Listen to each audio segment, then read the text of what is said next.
Bonjour à tous et bienvenue sur ma chaîne YouTube pour une nouvelle présentation de livres. Aujourd'hui, ça s'appelle Mimi aux éditions Grasset de Jean-Michel Descugis, Pauline Guéna et Marc Leplongeon. Donc Mimi, en fait, c'est le diminutif de Michel Marchand. C'est une paparazzi de 71 ans qui avait une grande société qui, en fait, a fait des beaux scandales avec des rumeurs. Et elle a été mariée avec un braqueur, un policier, elle a même fait de la prison. Je crois qu'elle a tenu des boîtes de nuit. Et puis en fait, elle connaît tous les secrets de la vie parisienne, des stars, des people, et puis des hommes politiques, et sûrement des hommes d'affaires. Ce livre a été écrit par des journalistes donc sur sa relation qu'elle avait avec le couple Macron. Et elle s'en est fait écarter. Donc on va essayer de voir un petit peu qu'est-ce que dans ce livre on apprend sur le couple Macron et puis sur les potins de Mimi. Alors, on nous explique en fait que les rumeurs d'homosexualité de Emmanuel Macron vraiment le gênaient quand il n'était pas encore président et que sa femme était vraiment dérangée et puis quelqu'un les a mis en relation. Alors ils expliquent que en fait ce sont des personnalités. Xavier Niel. Alors il y a un petit CV de Xavier Niel, le patron de Free, qui est le compagnon de la fille de Bernard Arnault. Il nous explique un petit peu son passé d'aventurier, comme ils disent, où en fait il a été mis en examen pour proxénétisme, mais ça n'a pas été.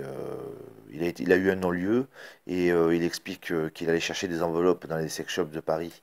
Donc c'est très croustillant, j'adore ces genres de révélations. Et il nous explique en fait comment il a présenté donc Mimi avec d'autres personnalités aussi du gratin pour redonner en fait une image présidentiable donc à Emmanuel. Et il nous explique un petit peu tous les petits coups que en fait les fausses images paparazzi qui en fait étaient trafiquées. Et après ça, l'image d'Emmanuel Macron a remonté. On apprend dans le livre en fait que Yann Barthès, dans son émission Le Quotidien, a réussi à photographier donc le couple Macron avec Mimi. Et il paraît que Mimi faisait la tronche sur la photo, parce qu'en fait c'est une personne de l'ombre et qui veut pas du tout être connue. Elle a des entreprises où elle marque même pas son nom, elle signe sur un autre nom. Enfin c'est quelqu'un de l'ombre, on l'a compris. Et donc suite à ça, en fait on apprend qu'il y a Cyril Hanouna qui est un proche de Mimi qui est en concurrence, voire même carrément en guerre commerciale avec Yann Barthès. Et un jour, il y a eu une paparazade. Donc la paparazade, c'est ce qu'ils disent, c'est une photo de paparazzi, où on voit Yann Barthès sur une luge dans sa maison, enfin près de sa résidence secondaire, pardon. Et en fait, pour savoir s'il était là-bas, quelqu'un a utilisé en fait un fichier qui s'appelle le fichier Amadeus, qui donne le listing des gens qui prennent les compagnies d'avions. Et bien sûr, il faut avoir les codes. C'est très... Ça fait espion, hein, tout ça. On se croirait dans un film de James Bond.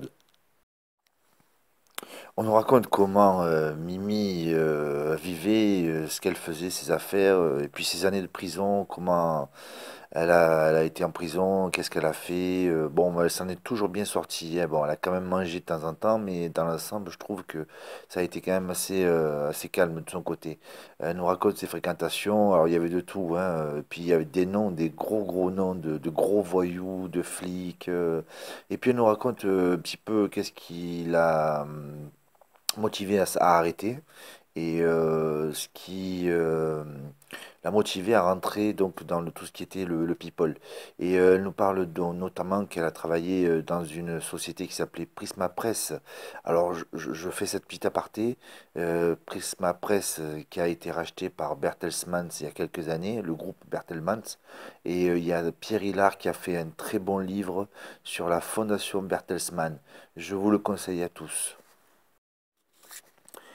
Alors voilà un paragraphe qui nous amène sur un sujet.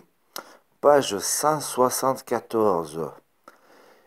Il y a une histoire, on a retrouvé des images pédopornographiques de très jeunes enfants, 3 ans, chez une personne qui s'appelle Jérémy Ladré de Lacharrière. Alors, moi, j'ai lu le paragraphe. En fait, il a été condamné à de la peine avec sursis et on soupçonne donc Mimi d'avoir étouffé l'affaire, enfin, ou du moins de ne pas l'avoir fait sortir, alors que sur un autre nom, elle l'aurait fait. Alors moi, je suis allé chercher en fait qui était ce Jérémy Ladrette de La Charrière.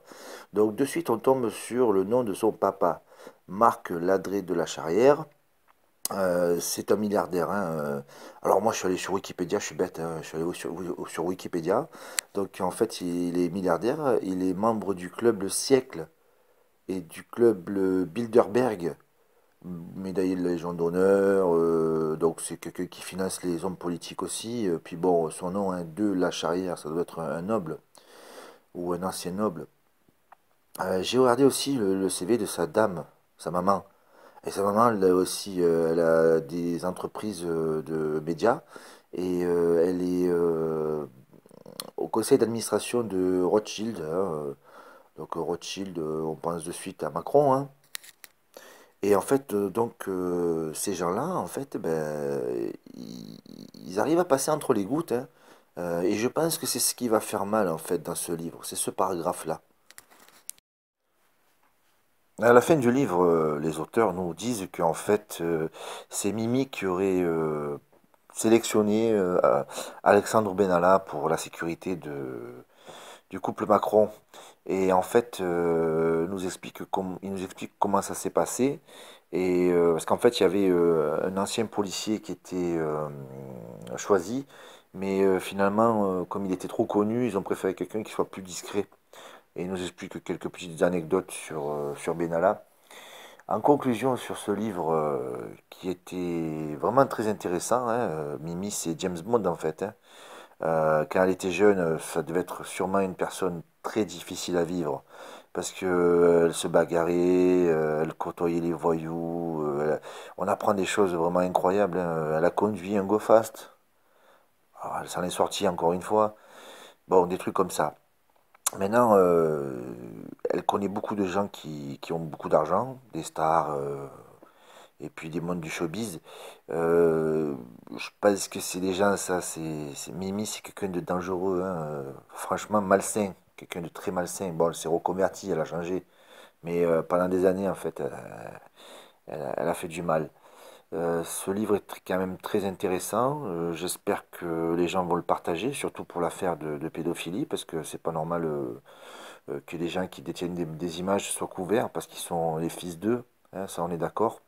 Faudrait que je contacte Wanted Pédo ou une association comme ça pour leur demander qu'ils fassent bouger les choses. Comme d'habitude, si vous avez aimé cette vidéo, mettez un pouce, abonnez-vous et puis partagez. Et puis je vous dis à très bientôt pour une nouvelle vidéo.